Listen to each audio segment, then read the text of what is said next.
On Monday morning, I sat down to write this talk, and I checked the morning's email, and I found an email from my friend Gregory in the United States. And he had spent last week sweating through a presentation on social media that he was doing as a consultant to a firm. Now, as many of you know, firms hire outside consultants because they've got to tell the boss something that the boss needs to hear, but they don't want it coming from their own mouths. And that was the situation that Gregory walked into. So from his blog, he says, as for that secret company, it seems fairly certain to me that I won't be doing any .com pure plays in the near future. As I touched on in my Twitter account, my presentation went well, but the response to it was something more than awful. As far as I could tell, the generally absent MD wasn't briefed on who I was or why I was there exactly. She took the opportunity to impugn my credibility and more or less acted as if I tried to rip her company off. So I immediately went over and read Gregory's Twitter stream to find out that yes, he'd been used and abused and insulted by this MD.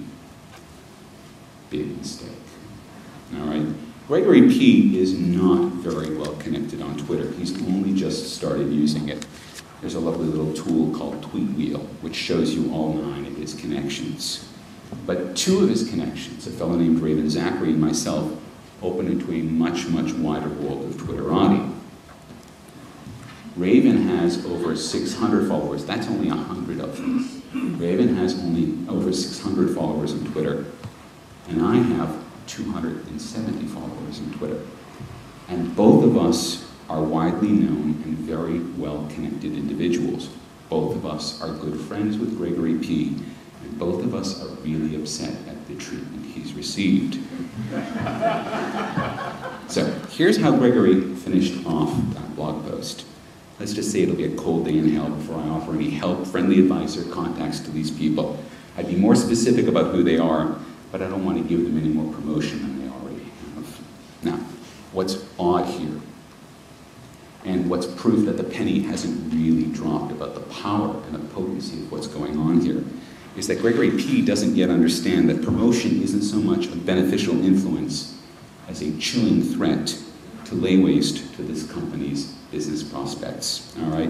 This MD saw Gregory standing before her alone and defenseless, bringing a message that she was of no mind to receive, despite the fact that her staff had set up this meeting for her own edification.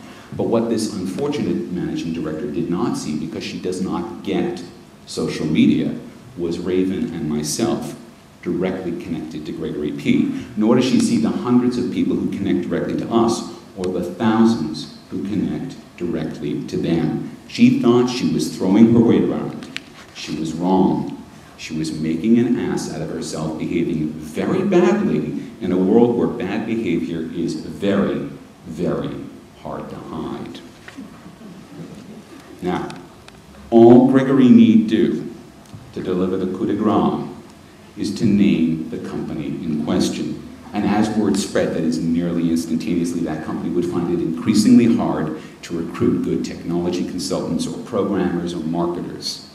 Why? Because we all share our experiences.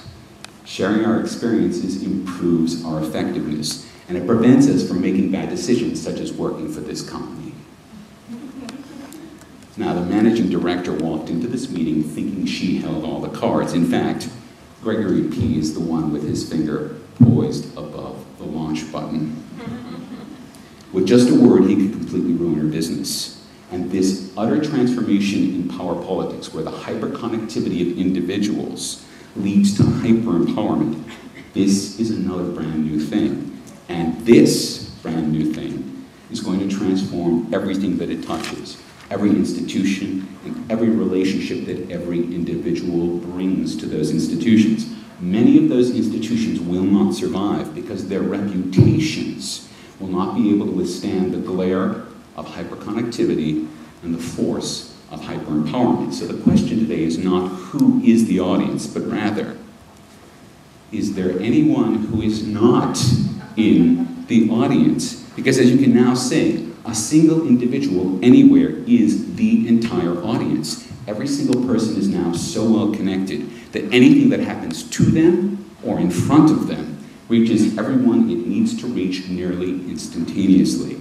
And this newest of new things has only just started to rise up and flex its muscles. The street ever watchful, will find new uses for it.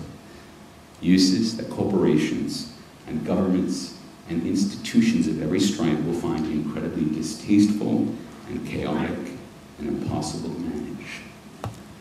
Thank you.